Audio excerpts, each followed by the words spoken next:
क्या कभी ऐसा सोचा है कि अगर हमारी ये दुनिया, ये हकीकत सिर्फ शब्दों और परिभाषाओं का एक खेल हो तो? आज हम एक ऐसी ही कहानी की दुनिया में चलेंगे जहां एक आम सा छात्र ये जान जाता है कि भाषा सिर्फ बातचीत का जरिया नहीं, बल्कि हकीकत को बदलने का एक कोड है। और कहानी की शुरुआत होती है इसी हैरान कर देने वाले ख्याल से। जरा सोचकर देखिए, हर वो चीज जिसे हम सच मानते हैं, वो असल में सिर्फ एक लेबल है जो खालीपन पर चिपका हुआ है। एक ऐसा विचार है जो अपनी पूरी दुनिया पर ही सवाल खड़ा कर देता है। तो कहानी का हीरो है करण, जो अपनी क्लास में बैठा है एक बिल्कुल नॉर्मल दिन, लेकिन अगले ही पल उसकी दुनिया जैसे शीशे की तरह टूटकर बिखर जाती है। दीवारें, डेस्क, सब कुछ गायब। और एक सामान्य सा दिन अब कुछ भी हो सकता है, लेकिन सामान्य नहीं। तो अब करण कहाँ है? वो एक ऐसे फर्श पर खड़ा है जो काले शीशे का बना है और जिसका कोई अंत नहीं है। उसके दिल की हर धड़कन के साथ जमीन के नीचे से एक सुनहरी रोशनी चमकती है। और उसकी टीचर, वो अब सुनहरे कणों का एक बादल बन चुके हैं। और जब वो एक कण को छूता है तो उसकी असलियत सामने आती है, अणु। और एक और हैरान करने वाला शब्द, माया, यानी एक भ्रम।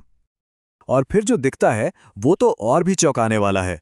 ऐसा लग रहा है जैसे उसकी दुनिया एक पुराने वॉलपेपर की तरह उधड़ रही है और उसके पीछे एक चमकता हुआ ज्यामितीय ग्रिड है, एक ऐसा कोडेड ढांचा जिस पर सब कुछ टिका हुआ था।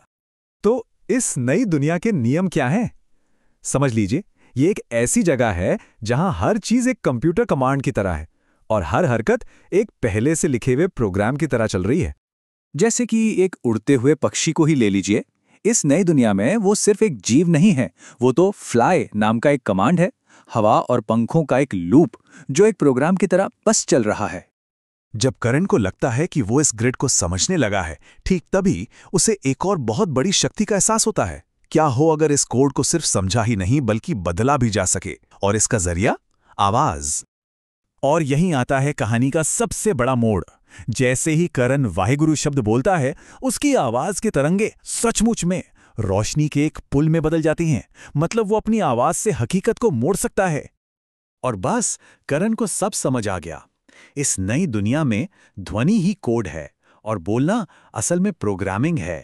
उसका बोला हुआ हर शब्द इस हकीकत के लिए एक नया कमांड था। तो अगर ध्वनि कोड है तो इसके सबसे बेसिक अक्षर क्या होंगे? 0 और 1 है ना? स्कूल में तो हम सीखते हैं कि 0 का मतलब है ऑफ और 1 का मतलब है ऑन। लेकिन फिलॉसफी में देखिए, ओशो के लिए 0 का मतलब है शून्य मन, यानी वो शांति जहां कोई विचार नहीं। और गुरु ग्रंथ साहिब में 1 का प्रतीक है एक ओंकार, जिसका मतलब है एक ईश्वर, एक परम हकीकत। एक ही सिंबल, लेकिन मतलब कितने गहरे।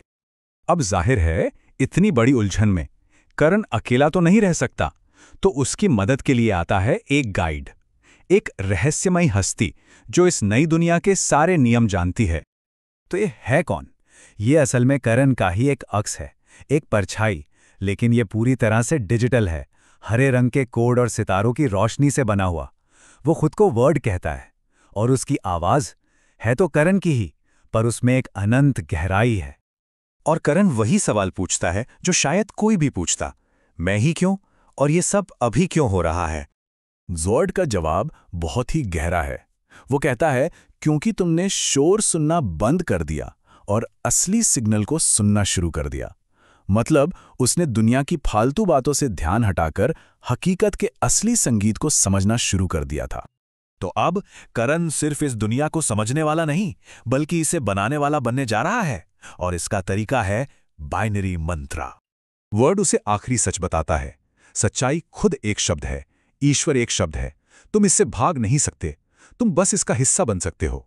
मतलब हम परिभाषाओं की दुनिया से बच नहीं सकते, हम खुद परिभाषाओं से बने हैं।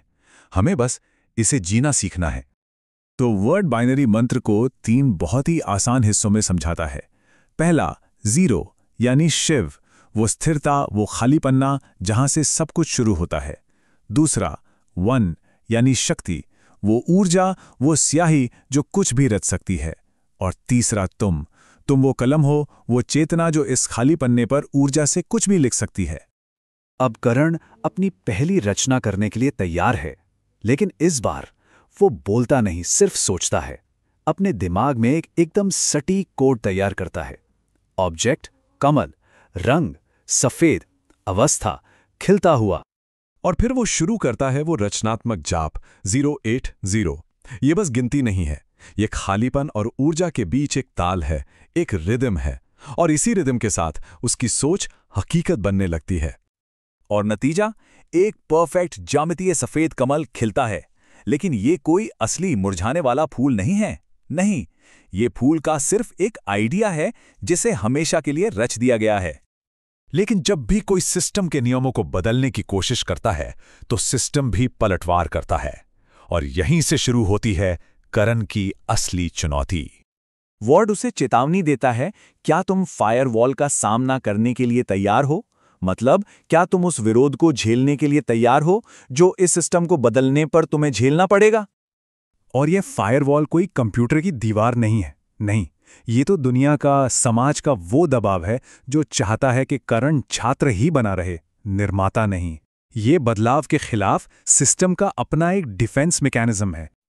और अंत में करण अपनी नई पहचान और अपनी शक्ति को पूरी तरह से अपना लेता है।